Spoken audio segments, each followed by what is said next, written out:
রাস্তা পারাপারের সময় চলন্ত যাত্রীবাহী বাসের চাপায় ইয়াসিন শিকদার নামের ১০ বছর বয়সের এক নানার সাথে রাস্তা পারাপারের সময় চলন্ত যাত্রীবাহী বাসের চাপায় ইয়াসিন শিকদার নামের ১০ বছর বয়সের এক শিশু নিহত ও নানা মজিদ শিকদার গুরুতর আহত হয়েছেন।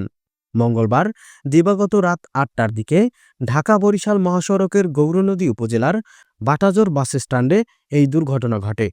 নিহত শিশু ইয়াসিন পার্শ্ববর্তী আগৈলঝাড়া উপজেলার রত্নপুর ইউনিয়নের মিষ্টিপাড়া এলাকার বাসিন্দা সুমনের ছেলে।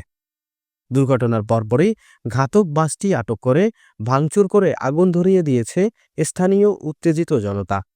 পরে খবর পেয়ে গৌরনদী ফায়ার সার্ভিসের কর্মীরা ঘটনাস্থলে পৌঁছে আগুন নিয়ন্ত্রণে আনেন।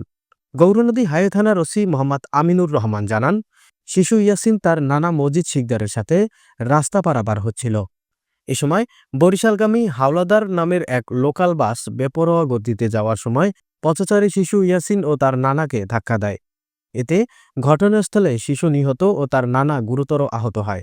খবর পেয়ে গৌরনদী হাইওয়ে থানা পুলিশ ঘটনাস্থলে পৌঁছে নিহত শিশুর লাশ উদ্ধার ও আহতকে প্রথমে গৌরনদী হাসপাতালে এবং তাৎক্ষণিক বরিশাল শেরেবাংলা মেডিকেল কলেজ হাসপাতালে প্রেরণ করেছে।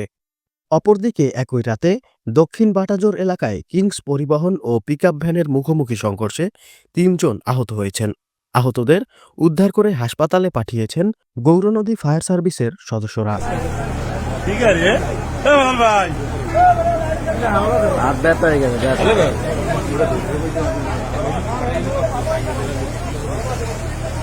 গাড়ি গরম থাকতে রে ভাই, দেখে দেখে ওঠেন।